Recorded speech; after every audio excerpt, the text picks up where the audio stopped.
Stock बजार जरिया आय करने नहीं सचेतनता बढ़िबा और लोकमानक स्मार्टफोन रे सहजरे सेही सुविधा मिलिबा परे बहु लोक ट्रेडिंग रे भाग नेउछंती।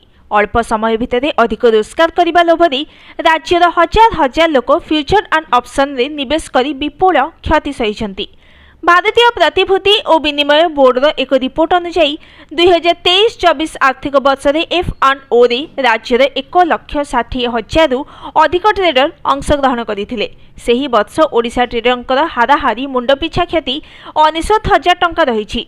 महाराष्ट्र, गुजरात, उत्तर प्रदेश, राजस्थान, मध्य प्रदेश, कर्नाटक, पश्चिम बंग, बिहार, पंजाब, झारखंड, छत्तीसगढ़, आसाम और उत्तराखंड ट्रेडरंकर मुंड पिछा क्षति तुलन में ओडिशा ट्रेडरंकर क्षति अधिक रही।